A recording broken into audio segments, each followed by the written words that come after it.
Today, we are together with the wonderful Missy Willis, who we had the pleasure of talk with way back in the start of our podcast, your project and your podcast, Let Them Go Barefoot.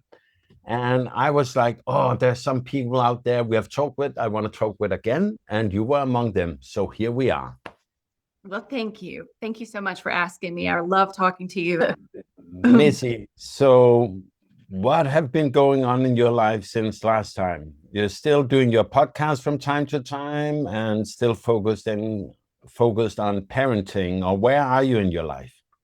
So that was 2 years ago. And at the time, my youngest was still pretty fully immersed in sort of homeschool experiences and activities.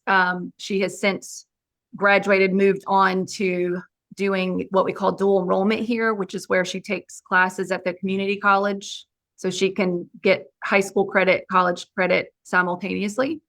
And my son, he's 23 now, he finished getting his personal trainer's license. So he's moved on to doing that, and he's starting kind of developing those skills. And he's even moving towards more entrepreneurial type stuff there while he's simultaneously in college. So I'm telling you about them because their activities directly impact my activities, as they have over the last, 20 years of us doing this homeschooling thing. And so I've just found lots of projects to get involved in. We moved from our home of 21 years. We downsized a little bit and moved a little further out of the city into a smaller town, different county, which has been great. This was kind of on the back burner for a while. Living in the city that we were in, the taxes just kept going up. And we were like, and we really wanted to update our house, but then it was just cost prohibitive at that point. And we were like, maybe it's time. So we did. It was a big deal. I mean, for a while, I resisted it because I loved our house and that's where I raised my children. So of course I just see them all over the place, right? But because they're older, and thankfully they were able to provide some comfort to me, even like, Mom, it's good. We've loved this house. This house has served us well, and we're okay. And to the point where my son, one day when we were at our new house, it was the first Christmas last year, and we were driving around doing stuff. And he's like, so can we rate on a scale of 1 to 10 how much we actually miss the other house? And for him, it was like barely anything. And that was so surprising to me because I felt like as a mom, I was protecting them by protecting this house. And yet it just meant something different to me. And that's something I think is so important to remember as parents, is that just because we feel it a certain way doesn't mean that they will. And they're old enough, obviously, to have an opinion, and they were old enough to have opinion as kids as well. So yeah, my youngest was like, we'll never leave this house. This is where I'm going to live after you're gone. When she was like 9 years old. But of course, by the time she got to be, 16, that was a totally different perspective. So we moved. That was a big deal. And then I have started taking up tutoring again. I'm working with kids in the community. I just really missed working with families and children regularly.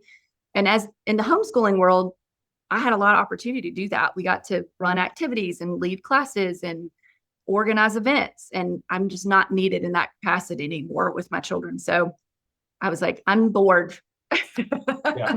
I had to start finding something to do. And then, I write all the time too. So I've got another project I'm working on with a longtime friend. That's another writing project. So that's how I'm keeping busy.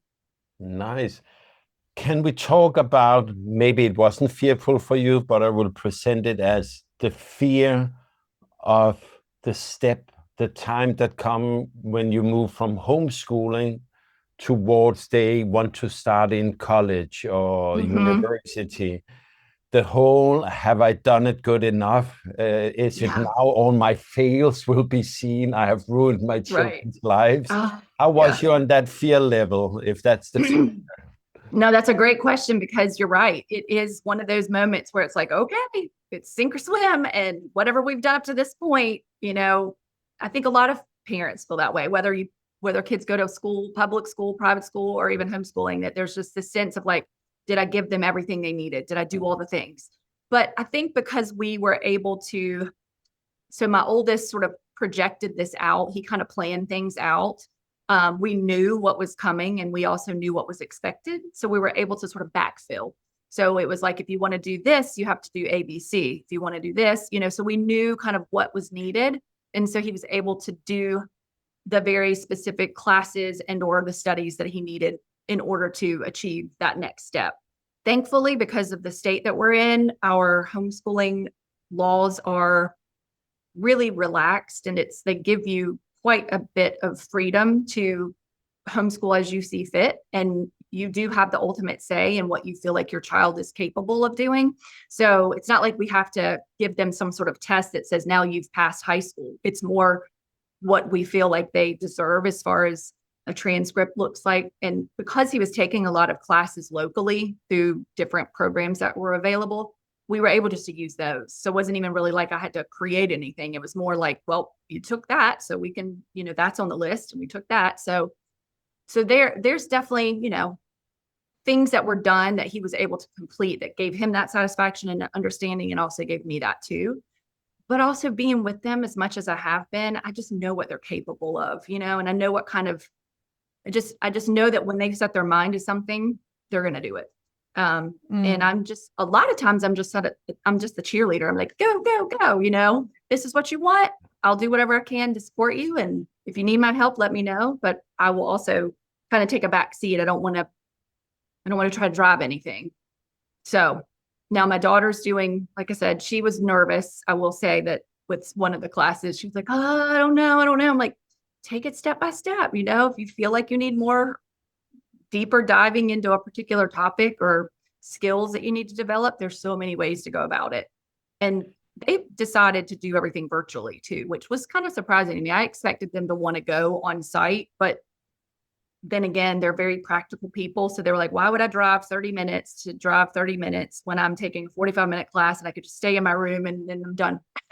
Yeah. Well, that makes a lot of sense. Yeah. Yeah.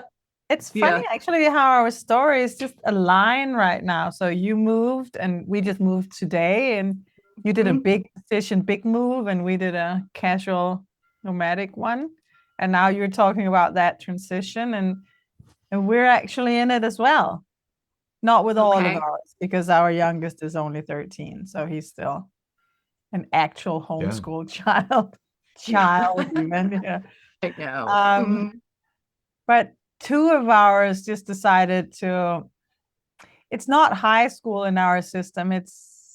I think it's like high school and the first year of college, kind of. You need to have that education in order to be accepted into university. It's really hard to get in without that. So you need the formal papers, and they need to be, I can't just decide that they're, not if they want to do university, and they do. So they've decided they wanted to do university. And now suddenly actually three of them, the oldest one as well. So we have a 26-year-old. She's doing that university preparation course. And so are our 19 and 17-year-olds. And it's just such a huge change. It's such a huge change. And it happened. I've been working to make it happen, helping them to find a way to get in after being homeschooled, as homeschooling is not normal, or there's just no process for it in our country because no one really does it. And we knew we wanted this, and then suddenly we made it. Suddenly there was like this loophole, or this, suddenly there was a crack in all the walls we usually have been banging into trying to get in. So now suddenly they're studying for exams, and we have exam dates, and we have curriculum, and we have the pressure, and we have to, plan out things, sit 3 hours a day. And I'm ordering school books on Amazon. Yeah, it's from our perspective. I was an unschooler 2 months ago, and I'm still an unschooler, I think.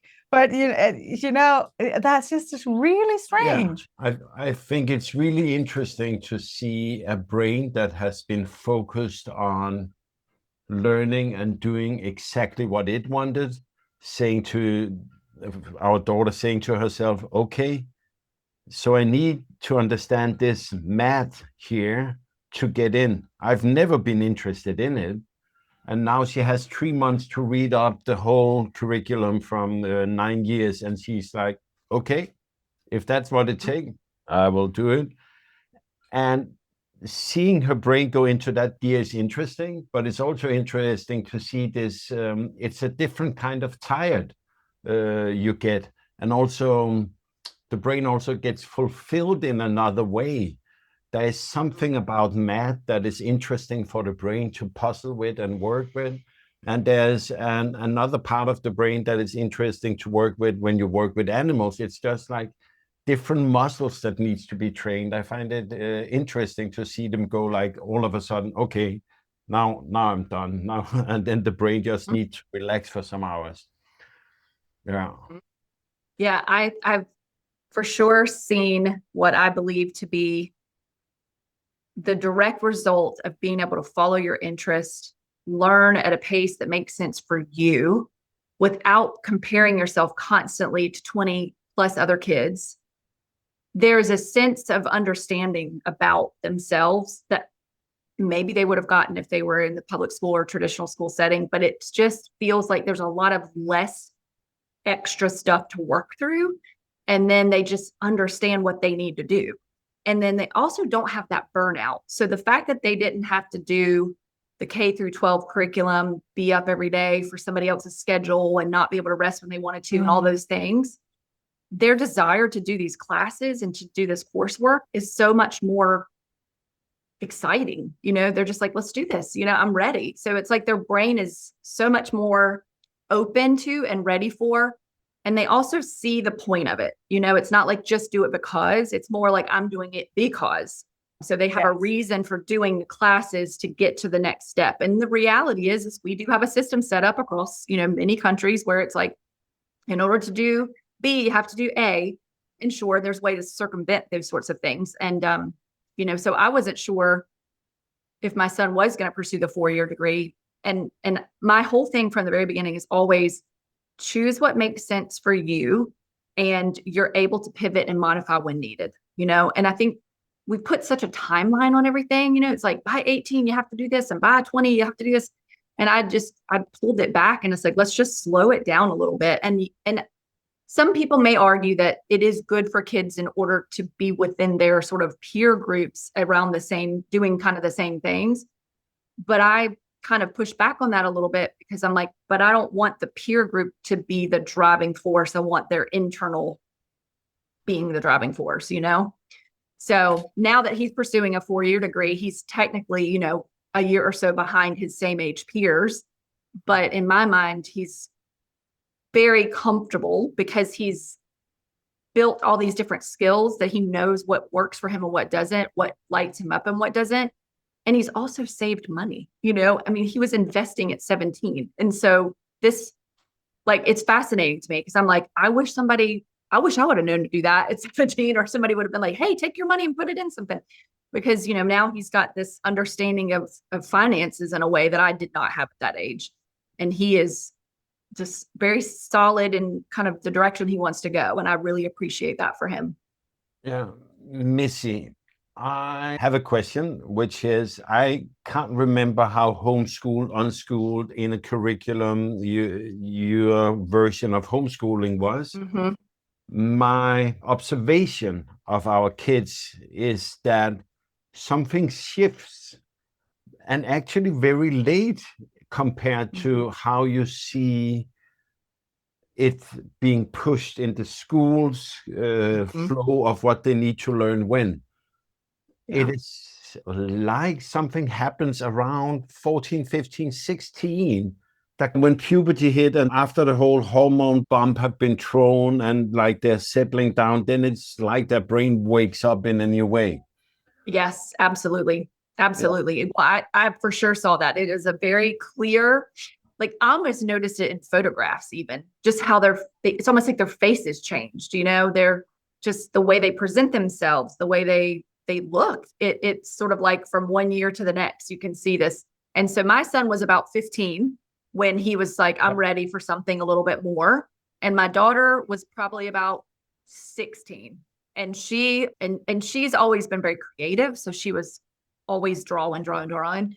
But it is, it's just clear that they want something different and a little bit more. And I think you're right. I think there is something about the brain at that age where they're just like trying to, like, all the experiences they've had up to that point, now they're trying to level it up a little bit and trying to apply it all. When I look at it and I look at how we're doing schools, then I get very grateful for the rest that we're able to give our pre-teens or pre-pubescent teenagers, that they have time to be children. Yes. And then the whole hormone bump is thrown into the mix and they go into puberty, and it is wild years for some of them. There's a lot of emotions and new things happening in the body that they need to take to figure out. And when they land after that, then it's like the brain is hungry after something. And that makes me very grateful to homeschool, but I can also see that if you have a child in school and they need to live through this period, and with all the social life and peer orientation that goes on in the schools, then there's not a lot of time for the actual brain work that would need to be done in those 2 or 3 years, where if you don't have a schedule, you're not together with 28 other people most of the day, then you can actually do mathematics like our daughter do now, 3 or 4 hours a day. She started like zoned in because she really want to understand it. And for our son, it was other things he went into, and I can see now our youngest, he is on the, not the height of puberty hitting, but it is hitting. It has been difficult for him, and now he is slowly landing, and the landing will take longer time because it is just physical. It will take time. He will grow and everything. But I can already see the desire to do and change and have aspirations for what you want to do in life is coming. This fun shift from being a child to be a young adult. It's interesting to see. Yeah, it's really amazing. And it's exactly like you were saying, that the time that they have in order to really go through those changes and transition is, I think, one of the biggest travesties of our experience here, is that we've taken their time, we've stolen their time. And it's it's there. I'll see, because I used to teach. I trained as a teacher and have friends who were trained as teachers, and we would share stories. And, one of my friends, she started homeschooling before I did and introduced me to unschooling.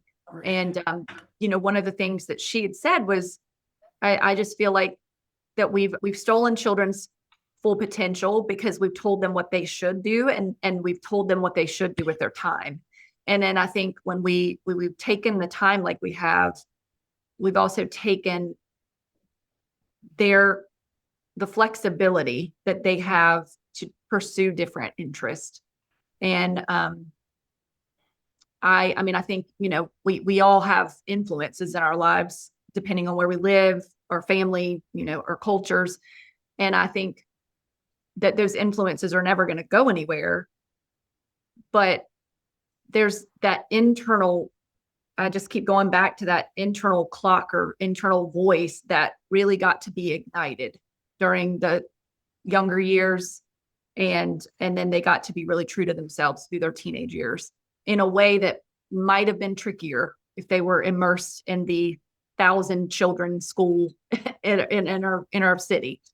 So I'm very happy for that. I know my son, and this is the other piece of it, and maybe you guys have experienced this too, since you have older children, but he's been able to see the world from different perspectives with all the different people he's interacted with. And he's told me thank you several times. And he's just so grateful. And I'm like, oh, that makes me teary thinking about it, because you go through those phases as a mom, as a parent in general, where you're wondering, am I doing it wrong? Did I make a bad mistake? Should I have put them in school? Did I steal these opportunities from them by making this decision? And I will say we made it as a family. Sure, I started it, and every year we sort of reevaluated, and then we were like, are we happy with what we're doing? Do we want to keep going? And the kids were like, yes. And then we would reevaluate again. And there was at one point, well, one of them really did think that maybe school would be fun. But then the realization was, you have to be up at this time and you don't get to come home when you want to, and you have to stay until this time. And then it was like, never mind. So yeah, I have this thought, which is, and it has happened inside the last couple of years, and it has been more profound since I turned 50 last winter. And it is, I actually in some ways feel not wiser, but that I come back to some of the clean-spirited values I had when I was a teen. I remember being very strong on some opinions about how to treat animals, and you shouldn't litter, and a lot of stuff around when I was 11, 12, 13, 14. And then it went down the rabbit hole of being a young boy partying and having a lot of fun. And I took my values and pushed them aside. And I don't know if it's the age thing or just me maturing slow or whatever, but after I've turned 50, I'm like, I see that I'm in some sense more the boy that I was before I got my values skewed by young adult party and trying to be like everyone else's lives. How do you feel about growing older? I turned 50 3 years ago, and it was one of those where it's, you hear the number and it sounds older than it is. So for me, it was like, okay, 50 is just a number, age is all in your mind.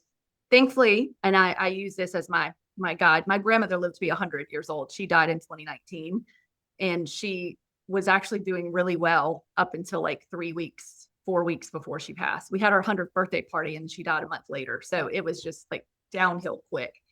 But anyway, all that to say, I think of her and I'm like, she used to always say she was going to live to 100. So it's like she put it in her own mind, and that sort of mind over matter thing, with like, oh, you're aging. It's like, no, just put your mind to whatever it is you want to do.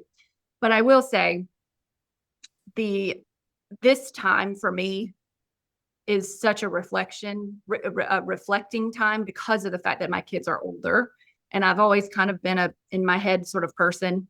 I've spent, like I always joke and say I'm never alone because I don't get bored really easily at all. I can just sit here and think about stuff and plan and organize and consider and, run through philosophy and all the things. But I appreciate the fact that I can age, I feel, gracefully at this point in life. And,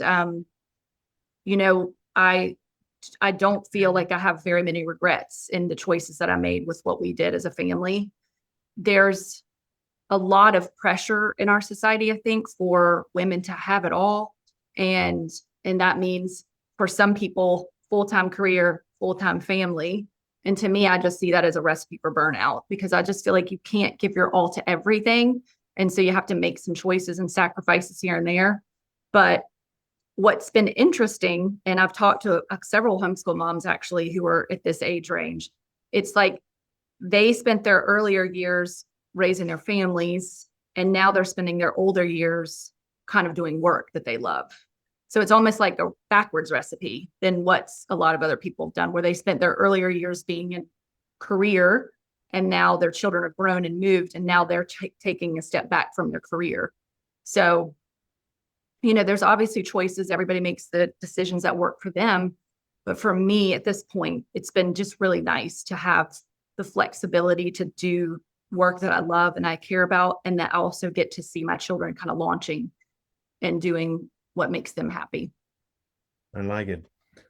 Can I circle back to, I was just thinking about when you said two things about how your kids are choosing to do their education online instead of showing up in some building. And then you said something about peers and same age peers and learning with them. And I was just thinking, actually, it's fun when you're 17 to be around other teenagers. Mm-hmm. It is. It's not, mom is not enough, you know, and aunts and uncles and neighbors. It's nice to have a group of other young people between whatever, 10 and 20, 25 even. Doesn't have to be same age, but younger people between childhood and family life, let's say. Maybe even before university, before mid-20s. I see that they need that, or they do enjoy it a lot, especially if it's a big group. There's someone to pick from, so you can find your favorites. I see that, but I do not see that they would need to learn with them.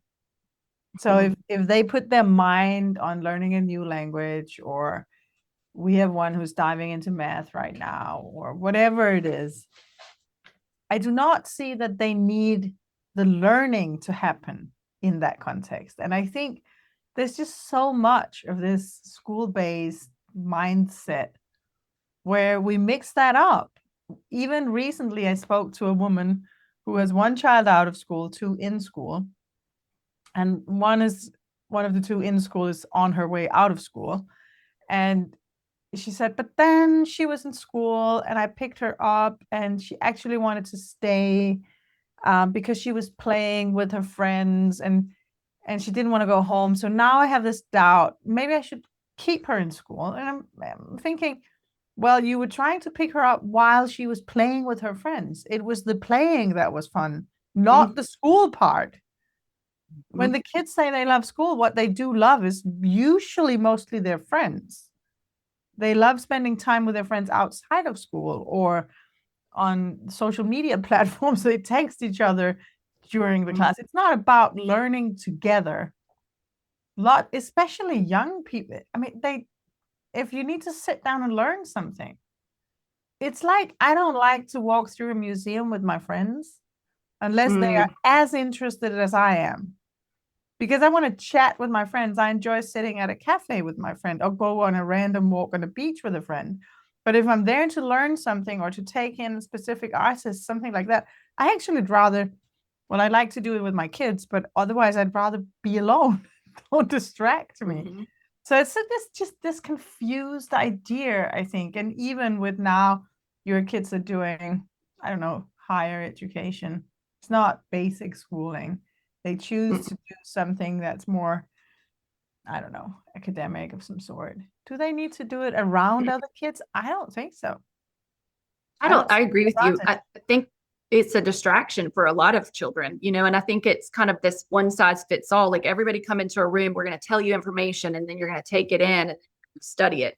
So they have to take it by themselves home and study it generally anyway, unless they choose to work together in small groups. But you know, I think that's so important to highlight, because it does take time to take in new information and to study it and repeat it in a way that works for you.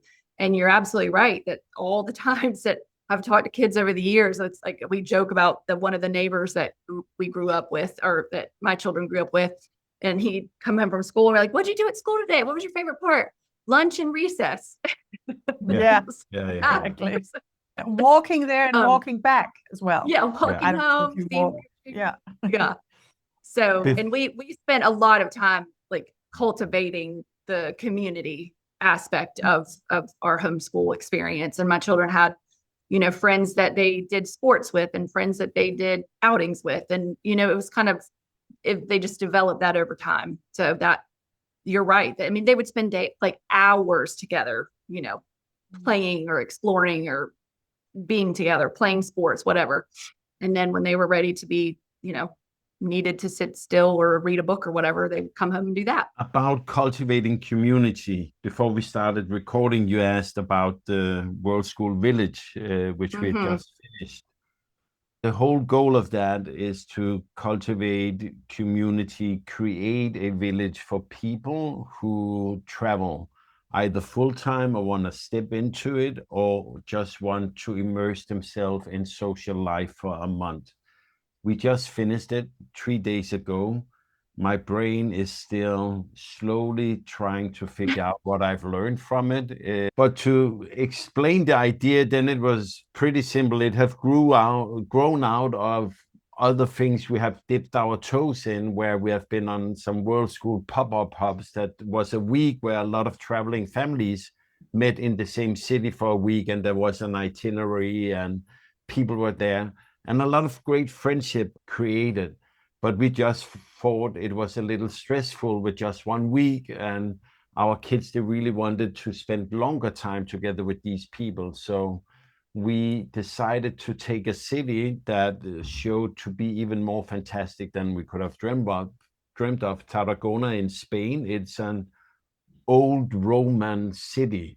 It was one of the headquarters of the Roman Empire. So much history, so much beauty, and it's right next to a beach, and it's still hot here in this period. And it's in Catalonia, where they are still keeping their local culture alive because they speak another language than the rest of Spain. So it has just been like overwhelming. But basically, we ended up inviting a lot of people. 35 or 40 families signed up, and primarily families with teens. So we have had, I think, 70 teens together during this month.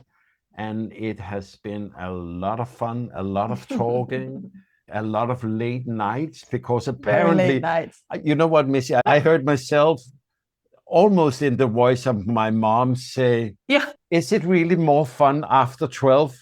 Yes, it is. Apparently, oh my God, Jesper, he was such an old man. Oh yeah, you hear that voice come out. You're like, wait a minute, wait. Wait a minute. Yes, it is actually more fun after midnight. Yeah. Okay, you asked the question, you got the answer. Yes, Yeah. it is more fun at 3 a.m. But it has been really good, and we have enjoyed it a lot. And now we are slowing down with just taking a month where we're only 4 or 5 families. So still a lot of social life, but I think that it is something we have wanted in our life. Also, when we look back at when we were stationary, then we used a lot of time and energy on driving to our people.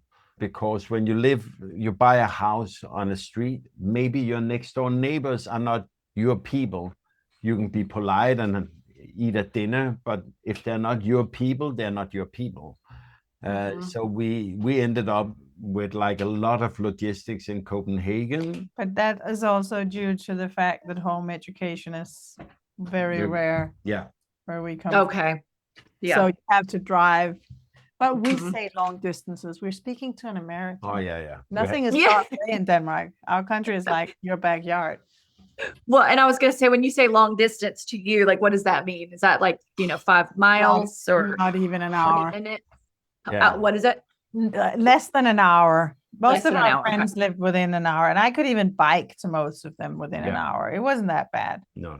But it was chasing friends. But I think for most homeschoolers, actually, that's the main thing, right? The main problem is where are the other people? Because most of the other people are in the mainstream life, and we're just living a different life. Yeah, and it made me think about my own process of going from dad that went to work to dad that stays at home, which is I realized that part of my social battery is filled and was filled by going to work, talking with colleagues. But the fun thing then is it maybe wasn't filled, my social battery, with the quality dialogues I really wanted, because I'm not a big fan of football or news or anything like that. So a lot of the chats I had with people at the office were, for me, a little uninteresting. So now I get to choose them. But I also recognize that when you are at home, and it must be, I've never been a stay-at-home mom, there is this, how do you fill your social battery? How do you find those people? Because the life has not this built-in pseudo social life that work and school has. So what did you do as a homeschool mom to get the dialogues, the talks you needed? Well, so I feel like I could talk to anybody, and one thing that I've talked to a lot of parents about is to ensure they are understanding of their needs. Like you just said, what do you need in terms of being introverted, extroverted, or kind of in the middle? And then pay attention to what your children need, because sometimes they don't align, and mom might have to go out of the kids to get what she needs if she's much more social, etc. So I really was, thankfully, the friends that my children made over time ended up being parents that I became friends with. So that was hugely important. And so that while the kids played, the parents talked, and sometimes we would like play cards, or, have tea together, or just sit and dream up ideas. And one of my mom friends was really into creative stuff. And so she and I coordinated a yearbook for our co-op. So we took photos of the kids, and then we turned it into a photo album for the families to purchase at the end of the year, so that we made sure we had representation of everyone and all of our activities. So I've always found something to keep my mind busy and interested in and connected with people, a lot of times through my children. So that just worked out that way. It wasn't intentional, wasn't planned out like, oh, I'll be friends with this person, that person. It was more just a natural development of friendship that happened over time. And then, of course, with the co-ops that we were involved in, did y'all do co-ops or have that? No. Probably not, because you were saying, it's way too small where we come from. Yeah. I mean, we will Right. talk about it a little bit. I think also, so now it's 7.5 years since we left Denmark, starting the full-time nomadic life. So actually, I wouldn't be able to say how exactly. I think they do co-ops now. Yeah. They do something like that. But back when we were home educating and living stationary in Copenhagen, there were very few families doing it. It was a very powerful community of families. We were very close. We were all free thinkers in a way. We were all out of the box thinkers, and we all had this power, this core idea that I want to do things my way. I'm not doing things because other people do it this way, or because that's how it's always been done. But it wasn't the same choice people made. We were all very different, but we had a lot of respect for those differences. And we got together to be social. It was always just to be social, because all the other stuff we could do on our own. So we didn't do co-ops because people did not want that kind of structured cooperation of home educating life, because we were such a bunch of anarchists, basically. No one wanted any rules to be set for them of any sort, or any pre-booking of their calendars. Or it was so fun. We had a union for home educators in Denmark. We were like 5 people on the board, and we were all actually anarchists. And it was just this, how do we even set up a meeting? How do we agree on how to talk about things? Because none of us are going to comply to any rules, not even rules we ourselves decide created. We are going to break them. It was right. Oh, we had a lot of fun doing it. So that was the vibe 10 years ago when we were part of it. And I think that has changed a lot. Yeah. So we can't even say how it looks now. No. All I can say is from hearsay, it's different now. It is a growing community, which is wonderful. It's a way bigger community, but it's also a community where a lot of people in the movement are doing homeschooling because they think the school is not doing its job well enough, and they're basically just trying to do the school's job better at home. So it's not like... So they're doing more academic stuff. It's very academic heavy. Yeah, and with the same kind of structure that the parents decide. There's a curriculum, there's the play dates, and the whole, if you're in a co-op, you have to show up every time. If you don't, you'll be kicked out. It's completely like the structure of the backbone of a school situation. And I'm sounding very judgmental. Maybe I even am judgmental. But actually, I think homeschooling is very often a better choice than not homeschooling anyway. So, and if they do what makes them happy, then they should totally do it. I just think it's a little bit sad when you're stepping out of a system only to copy it.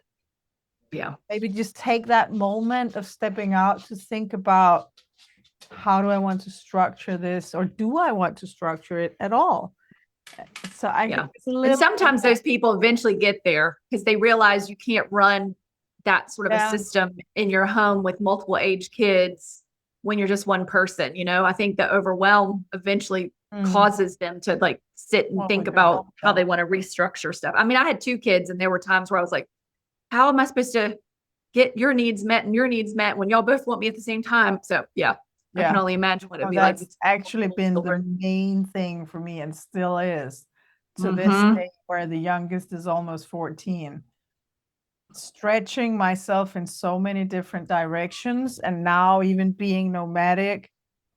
Now we have that layer on top. It's not just the question of someone needs silence, another one wants to listen to a podcast and do watercolor, a third one wants to discuss something. That's very often the problem of the homeschooling mom, that you just have to be 5 different people at the same time, and you just can't. Yes, especially when they have different activities and things to do. And I joked and said that homeschooling was literally making food for everybody, because breakfast, you woke up and now you want breakfast. You woke up and now you want breakfast. And then I'm getting ready to start something. And then the other one's like, hey, when's lunch? And you're just like, just forget it. We're not doing what I had set out to do. But I think it's a great point to bring up, because some people do romanticize it to the point of like, just bring him home and everything will work out. And I'm like, you got to remember, you need support, like psychological support, but also literal physical support in order to make sure you have enough hands for everybody. Yeah. We need the village. And actually, good hack, teach them to make breakfast themselves. At least one, because they wake up at so many different times. And for my kids also, that's a lie. One of them is very efficient. But the rest of them, they have such elaborate breakfasts in very different directions. They're making very different meals for breakfast, but it's not just cornflakes, milk, end of story. It's like a half-hour project and not the same. It's not like, oh, could you double today and make for me as well? Because they don't want the same thing. And I had a meltdown, I remember, maybe 6 or 7 years ago. I was like, shit, I just can't keep supporting this. It's driving me insane. I'm spending 2.5 hours every morning supporting your breakfast project. It's like a wedding meal. I mean, can we just have cornflakes, or can you do it yourself? So I started actually doing my morning runs. And the deal was when we lived in a bus. So that was a very, very small space we were all sharing. And I told them, I'm going for a run. And when I come back, you're all done eating. I just don't want to be part of this. Mom's out. Yeah. That worked. It's a good hack. Worked, just leave. Let them figure it out themselves. The morning thing, at least. Yeah. And also eating together, it's such a good time. It's great to share meals, but maybe cooking all day long. It's not the same. When we ran into that, my husband ended up working from home, and he actually loved to cook, which was wonderful because he was really into doing the dinner meals, but he liked to tinker. So his meals took a long time because he would do this and then he would start to grill and then that. And I was so used to efficiency, like we eat, we get up, we do something, we eat, get up, do something. So, but I always joked and said, well, I'll take breakfast, lunch, snacks, and shopping, and you take dinner, and then I could just be done. So that was great for me because I was able to just do whatever I needed to do with the kids or run off on my own or whatever. So I knew meals were taken care of, but you really do have to think about all of those things. And it doesn't just happen. Like somebody has to take the lead or at least bring everybody to the table to have a conversation about it, because you're right. Otherwise you're just never doing anything but cooking and cleaning. Cooking, cleaning. And actually on that note, take everyone to the table and talk about it. That's another experience I've had having more than one child. We have a fairly big family now. We also, both of our daughters have boyfriends. So sometimes we have that in the matrix that it's like an ebb and flow size family. But sometimes we're a lot of people and you think you can sit everyone down and then you can discuss, let's say the plan for the week. So when are we going to the museum? When are we seeing the cathedral? When are we doing the big shop? Can we coordinate a cleanup? Something like that. But actually that whole family meeting situation never worked for us. I don't think we've had one sit down family meeting, all 5 of us, 6, 7, 8 of us, to have a good conversation that ended up with actual decisions. What happens in our family is I have to do one by one. Talk to them about the options, talk to them about their needs, because they don't all speak up. Some of them just want the meeting over and done with. And then they're like, whatever, I'm out. But then when the actual thing happens, and that can even be the adults, oh, I didn't sign up for this, so but the underlying thing is also that sometimes one of them can want to be polite and say, oh yeah, that's a good idea, and then when they think about it, sometimes some people process fast, some people process with their feelings and take more time. Yes. Have the good or bad. It's fine. I think it's another misunderstanding that's out there. For some families, it just works. They can just sit down. There's a good list of things they have to decide on. They get it all done. Everyone's discussing, and it takes maybe an hour, and all the decisions are made for the week, and it's great, or for the whatever decision needed. For our family, that never worked. But the way everyone gets a vote and a voice is that basically I have a conversation with everyone about whatever's up, and then at the end of the day, I make the decisions. Okay, then we do it this way, and everyone's been heard. And I think that is that way, because from what it sounds like, you do have those conversations with your kids. You're open to hearing their opinion about things, and you're not just going to say, all right, everybody has to make a decision. It's a democracy where you get a one person, one vote, who the highest vote wins. And so, even just with 2 kids, we ran into that. It was like, how do people think we can educate 25 kids in a classroom when I can't get 4 people to agree on dinner? It's just not a sensible system. So, Missy, you mentioned that you are in the process of or starting up a new writing project. What is it you want to explore? What is it that you are looking into, and how far ahead are you? So this project came about from a friend of mine. I met her before children, and I don't know if we talked about this last time or not, but so I ended up working, one of my first jobs out of college was at the Duke University Medical Center ADHD study. So they had a multi-site study that was sponsored by the National Institute of Mental Health. And I had a psychology degree, and my psychology professor, who was my advisor, found out about this job and got me connected. And so I was one of the research assistants and behavioral people that was hired to help the study go forth. And so I met her, and that study opened my eyes to the world of pharmacology and psychology and psychiatry and so many things, and family dynamics. And it really kind of impressed upon me how important it is for the family unit to be able to communicate well with one another, and how often families lose sort of control of their lives because of the different ways their children are in the community, whether it's through the medical system or social services or the schooling system. And it helped me kind of, I guess, narrow down my drive to understand the family system better. So anyway, all that to say, she and I reconnected recently, and she ended up going the behavioral consultant route in the public school system and helped develop programs for children with autism in the schools where she lived.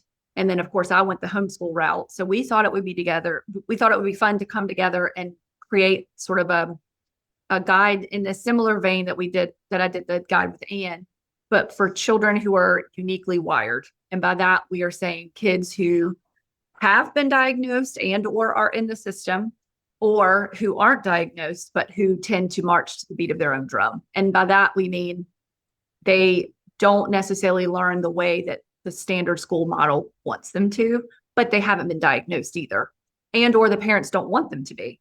So we're trying to put together just some really supportive pieces of information based on research, based on our own experiences of how to support their children, and also to give them the language to speak in those different settings.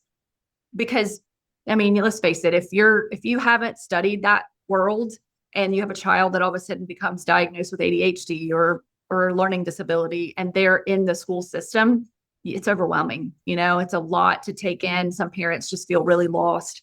And so our goal is to try to help parents in that setting and or that situation have the tools and the language, and to also, from my perspective and my input, is to see learning differently than what the school system says, and also that homeschooling is an option.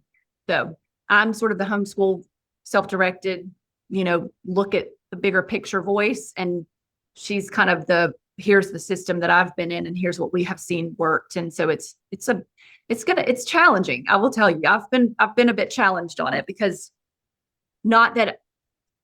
it's not that can't do it. It's more that some of the stuff, it's hard, because working with the kids that I've worked with recently, they're kids who go to private school or public school, but they've been tested and or diagnosed recently with like a learning disability or dyslexia.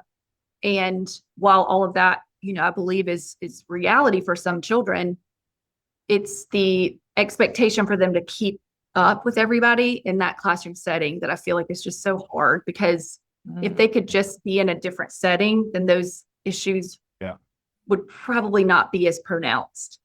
But it sounds like you're working on a book that also can help the parents to get a language that they can use when in dialogue with the authorities, because when you don't have a language about it, then there is the risk that you just lay down flat and say, yes, give me the drugs and I will put my kid in school, and they will just try to keep up with that level they need to be on according to this, where to open the door for them and say, yes, there are other opportunities. That's exactly right. Yeah. So we're hoping to get that done and be ready at 2026, kind of the beginning of the year. That's our goal. Oh, that's soon. That's soon. Yeah. That's a lot. We've been working on it for several months now, and we're keeping it. We're as we did with the other one. I want to keep it manageable, because there are so many books available, right? I mean, parents can get online, they can watch things on YouTube. I mean, there's amazing resources available. But what we found is that it's so overwhelming. And so we're trying to just really just very nuts and bolts it, but also give them templates and actual checklists and things that they can utilize. They could just print it out and take it to a meeting with a teacher or administrator or even their doctor, and have things that are available that don't require hours and hours and hours of research on their part. Because a lot of times, as you know, I mean, you get busy as a family, it's hard to do that. And then if you have a child who has a lot of additional things to take into consideration, especially if they're in the system, it can get overwhelming quick. Oh, yes. Yeah. And then maybe you don't act, I mean, you have the real life, just reality of cooking the meals and talking to the kids, folding the laundry and whatever, doing your jobs of various sorts. Reading piles of books about a new problem your family apparently has, it's not necessarily doable. If people want to get to know when the book is coming out, can they sign up to your newsletter? Where will they find you if they want to know more about what's coming? Yeah, so I haven't really even shared any of this on my social media yet on Let 'Em Go Barefoot, because I'm wanting to get a little further along with it, but I will be sharing it soon. And I do have a Substack newsletter, which you can find a link to that on my Instagram page on Let 'Em Go Barefoot. So that's where I'll be sharing information, and I'll send it in a Substack newsletter, and I'll also just share information, and I'll start sharing the page itself. So who I'm working with, she started an Instagram page for this project. And so we're just kind of starting all of that and getting it kind of ready to go. So I'll start pushing it out a little closer to the time of us being ready for it to be in the world. But thank you for asking. Oh. Well, we could talk again in about, I don't know, 6 months when the book has been out for a while, and then tell me how it went. Yeah, I know. I am looking forward to it. It's definitely, it's stretching me. Like I said, I mean, I'm having to dive back into things that I hadn't really thought about in a while. And also it's just really interesting how it's kind of come together, given that I've been working with kids now who've been in the classroom setting again, and the things that I'm seeing and stuff that's kind of, been there before in my mind, but now it's being reinforced. And so it's, I think it'll be timely, and I'm hoping people will get something out of it. Absolutely. And the challenging part of it is interesting because going from, and it's a natural journey when you take and move yourself away from the norm. Sometimes you start by being against the norm to find the power in yourself to dare taking the steps. So I've been from, my journey has been from being, that's weird, my dear wife. Why do you want to homeschool? That's some weird shit. What's going on? The first word you said was completely crazy. Yeah, something like that. To let's burn the schools down, period. Now we're somewhere in between. So now I'm like, yes. I really want to change the world. I cannot only make a change for unschoolers. It's parents, it's dads out there. We need to get everyone on board of taking more control of their own life and make the changes. And a lot of people there. It is like plus 90% of people have their kids in schools. Yeah. So of course, we need to be able to help them, and the ones who have children who don't learn in the standardized school way. They need a helping hand to not be burned out by the system. Okay, I feel like we're opening a new conversation, but I just feel like saying everyone is learning in the standardized school system. It's devastating what some of them are learning to be helpless, learning that they're hopeless, learning that they have no power over their lives. I mean, it's horrible. Yeah, there's a lot. We call that the hidden curriculum. Exactly. Oh wow, I like that. Yeah, it's called the hidden curriculum. It's what's being taught that's not being taught. We had a really interesting episode with a woman who have written a book about Worldschoolers, and she talked about the emotional curriculum, as a lot of homeschoolers and Worldschoolers here talk with, more than asking or more than answering about which kind of subjects they wanted their kids to learn. It was the emotional curriculum they answered her with. And I like that. So can you please, before we hang up, share where people can find you? Yes. So Instagram is the best place. That's where I spend most of my time, although it's been very minimal in the last 6 months or so. But Instagram, Let 'Em Go Barefoot, and it's the LET apostrophe EM, Go Barefoot. And then on there are links to other things, to my website, and also to download our ebook, and also to get to Substack. So that's the best location. Perfect. All right. We will share it and also put it in the show notes. Missy, thanks a lot for your time. It was a pleasure talking with you again, and I look forward to hearing more about the book. Yeah, so good to see you.